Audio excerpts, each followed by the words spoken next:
In this video lecture, I will explain pointers and one-dimensional array. We know that the elements of an array are stored in contiguous memory location. Suppose we have an array A of integer type and the size is 5. And we have initialized the array here. So A0 will have the value 1, A1 will have the value 2, A3 will have the value, A2 will have the value 3, A3 will have 4 and A4 will have value 5. And array subscript will start from 0. So the first element will be A0 and the last element will be A4. So here the first element address is suppose 5000. Okay. So the next element will be 5004 because the size of the integer is 4 bytes and we are saying that the elements of an array are stored in contiguous memory location. So that means if the first element is stored at 5000 memory location, the next one will be stored at 5004 and the next one will be stored at 5008 and so on. And the address of the first element of an array is also called as the base address. So here this 5000 is called as the base address of the array. Okay, and the name of the array will be a constant pointer. Okay, so constant pointer that will be pointing to the base address. So if I write A, name of the array is A, so it is equivalent to ampersand A0. Means the name of the array is equivalent to the address of the first element of an array, or first element of an array is nothing but the address of the first element of an array is nothing but the base address of the array. So we can access the array element using pointer expression, and the compiler accesses the array element by converting the subscript notation to a pointer notation. So what is subscript notation? If I say I want to access the element of an array, so I can access using this notation. This is called as subscript notation, AI. And if I want to access the address, I will be writing ampersand AI. And both AI and ampersand AI, I will be writing inside some for loop. Right? So now we say that what is the pointer notation? So before understanding that, there are some important points that you have to understand if you want to understand the relationship between the pointer and one-dimensional array. So first point is what? The elements of an array are stored in contiguous memory location, that I have already discussed. If the first element is stored at 5000 memory location, the next one will be at 5004 because the size of the integer is 4 byte.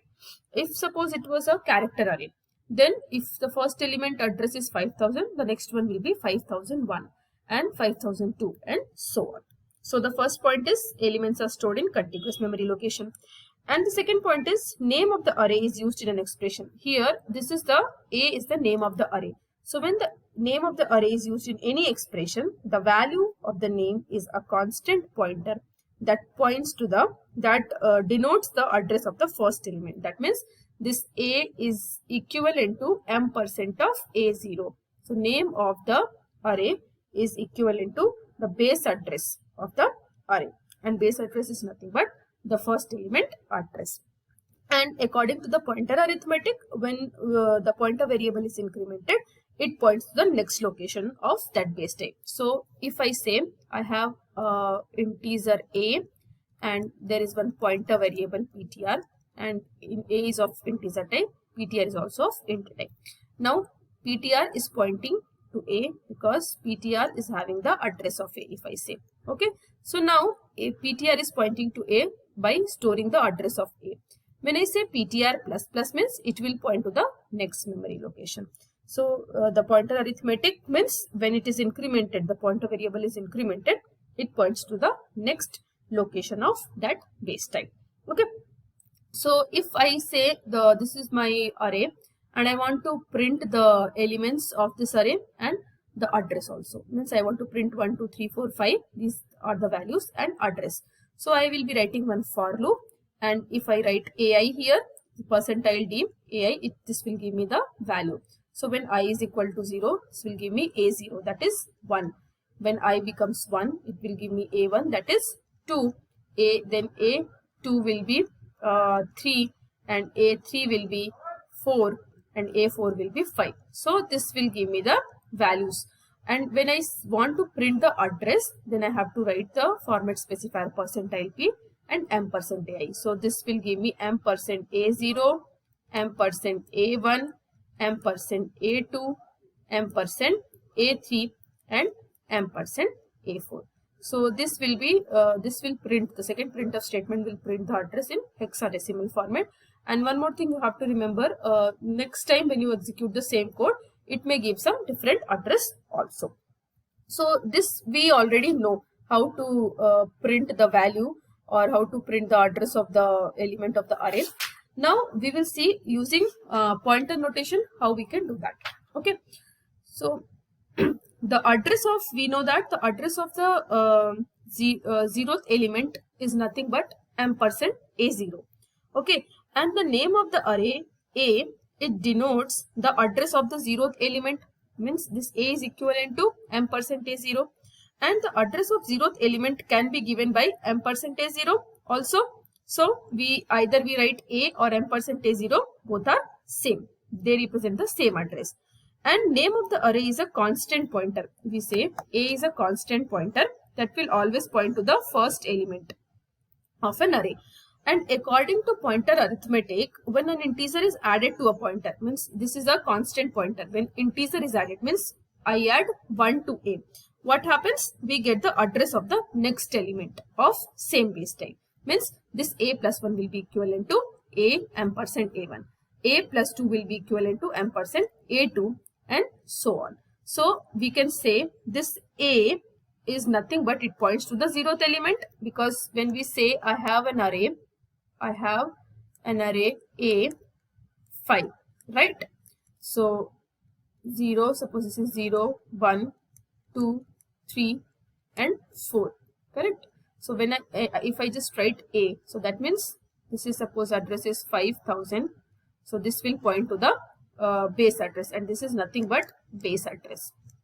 So name of the array is the constant pointer, so it points to the zeroth element, or we can also say this is ampersand A0. A plus 1, it will point to the first element, or we can also say that ampersand A1. A plus 2 is equivalent to ampersand A2. So in general I can write A plus I is nothing but ampersand AI. Okay, so this A plus I is equivalent to ampersand AI.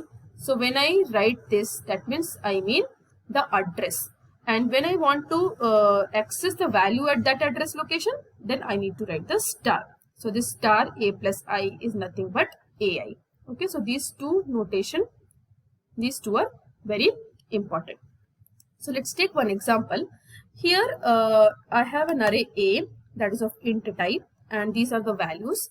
And if I want to print the value and the address using pointer notation.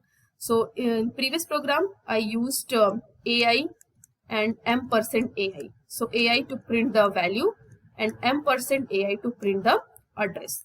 And when I want to print the value, I will be using format specifier %d. For printing the address, I will be using format specifier %p. And we say this AI is equivalent to star A plus I, and ampersand AI is equivalent to ampersand AI. So same thing we are doing. Instead of writing the if I want to print the value, instead of writing AI, I am writing star AI. And when I want to print the address, instead of writing ampersand AI, I am writing A plus I. So the first printf will give me the value, the second printf will give me the address. Here the format specifier %d is used. Here the format specifier %p is used. So hope you have understood the concept of pointers with one-dimensional array. Thanks for watching.